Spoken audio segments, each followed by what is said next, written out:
गोपालपुर नाम के गांव में एक हरिया नाम का किसान अपनी पत्नी विमला के साथ रहता था। उनके 3 बच्चे थे, राजू, मोहन और छोटू। हरिया बहुत ही मेहनती किसान था। हरिया रोज सुबह जल्दी उठकर मुखिया के खेतों में मजदूरी करने जाता था। फिर सुबह सुबह हरिया अपनी पत्नी से कहता है, भाग्यवान, ओ भाग्यवान, जरा सुनती हो? क्या हुआ? क्यों भाग्यवान कहकर चिल्ला रहे हो? भाग्यवान, मुखिया जी ने मुझे शाम को तालाब के पास किसी काम से बुलाया है। ठीक है, तुम जाओ, लेकिन समय रहते वापस लौट आना। इतना कहकर हरिया अपनी कुदाल लेकर खेत की ओर जाने के लिए निकल पड़ता है।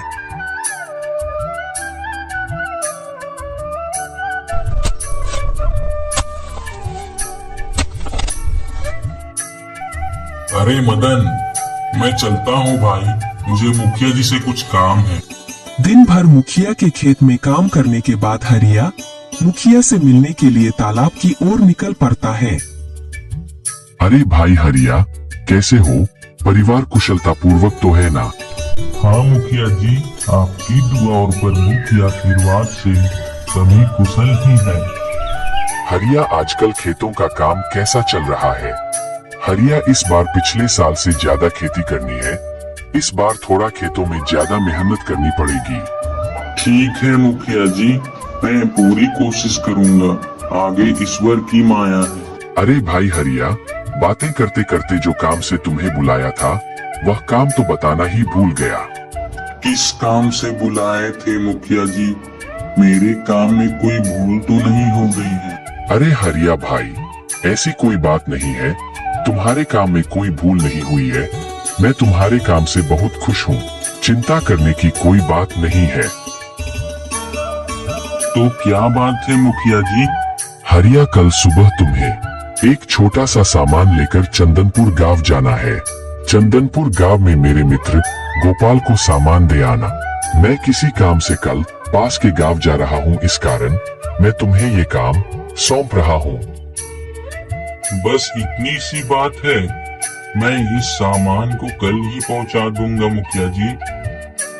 हरिया, इस काम के बदले में मैं तुम्हें अपनी 25 बीघा जमीन खेती करने के लिए देता हूँ। तुम जितनी भी फसल करोगे उस फसल का आधा भाग तुम्हारा होगा और आधा मेरा।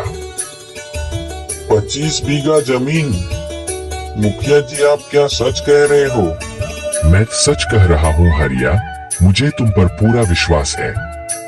ठीक है मुखिया जी, यह आपका विचार मुझे मंजूर है।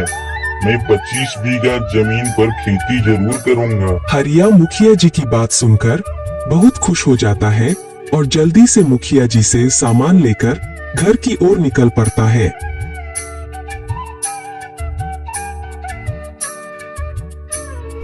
भाग्यवान, अरे ओ भाग्यवान। अरे मैं आ रही हूँ। आप समय रहते मुखिया जी से मिलकर आ गए। आज आपका चेहरा और दिन से कुछ ज्यादा चमक रहा है, क्या बात है? तो सुनो भाग्यवान, कल सवेरे मुझे मुखिया जी के काम से मुझे चंदनपुर गांव जाना है। वहां मुखिया जी के मित्र गोपाल को मुखिया जी के द्वारा दिए गए सामान को पहुंचाना है। यह काम के बदले मुखिया जी ने क्या कहा जानती हो? मुखिया जी ने क्या कहा? मुखिया जी ने कहा, मैं तुम्हें अपना 25 बीघा जमीन खेती करने के लिए देता हूँ। तुम जितना भी फसल करोगे उस फसल का आधा भाग हमारा और आधा भाग मुखिया जी का होगा। भाग्यवान, यह सब प्रभु की कृपा है। यह सुनकर विमला खुशी से मन ही मन के अंदर झूमने लगी।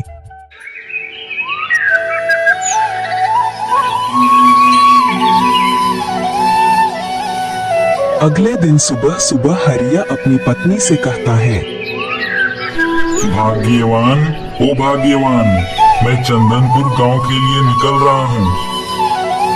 ठीक है, ध्यान से जाना और समय रहते घर वापस लौट आना। यह कहकर हरिया मुखिया जी का सामान लेकर चंदनपुर गांव के लिए निकल पड़ता है।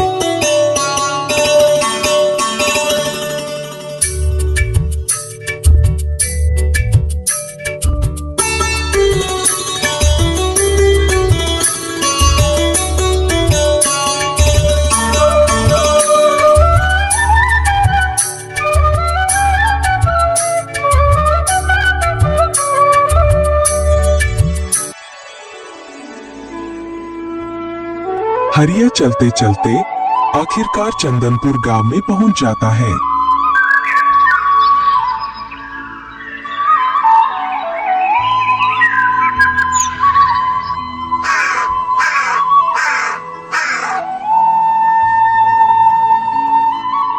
अरे नमस्ते हरिया भाई, कैसे हो?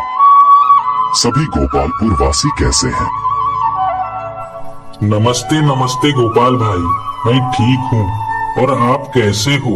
और हमारे सीतापुर वासी भी ठीक ही हैं गोपाल भाई। अरे हरिया भाई, मैं ठीक हूँ। चंदनपुर गांव कैसे आना हुआ?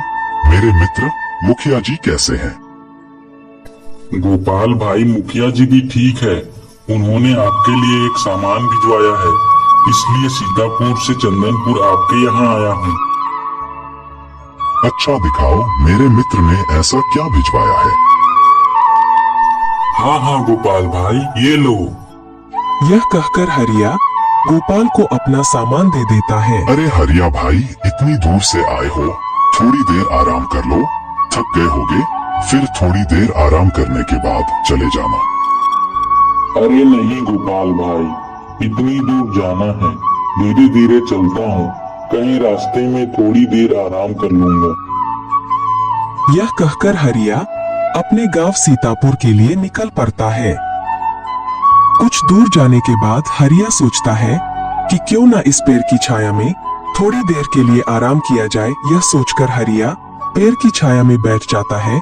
उसी समय थोड़ी देर में एक रामू नाम का आदमी आता है और हरिया के साथ ही बैठ जाता है। अरे हरिया भाई, कहाँ से आ रहे हो आप? बहुत दिनों के बाद दिखाई दिए। तभी रामू हरिया से कहता है, रामू भाई, मैं मुखिया के काम से चंदनपुर गांव गया था, मैं वहीं से आ रहा हूँ।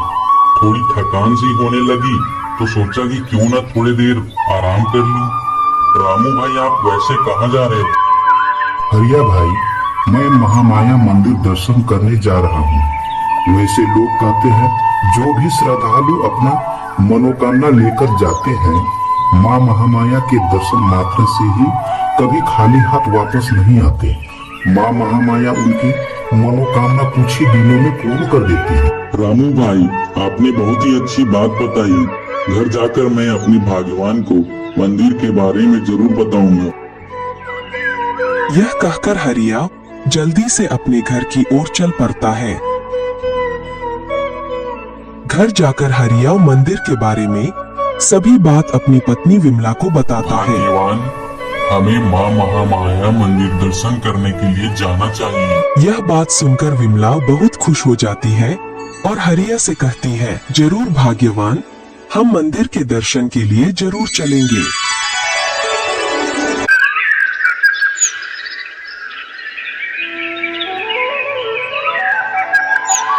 अगले दिन सुबह सुबह हरिया अपने परिवार को लेकर मंदिर की ओर निकल पड़ता है।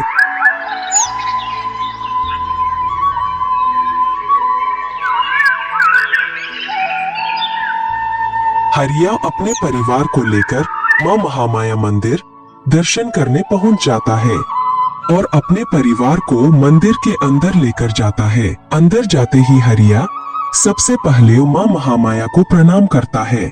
हरिया को मंदिर के बारे में जानने की इच्छा होती है तो वह पंडित जी के पास जाता है। पंडित जी, मंदिर के बारे में कुछ जानकारी दीजिए। बेटा, यह मंदिर 1100 वर्ष पहले नागवंशी राजा राजघाट विक्रम संबंध द्वारा बनवाया गया था। पंडित जी, यह मंदिर का नाम माँ महामाया हपा मुनि कैसे पड़ा?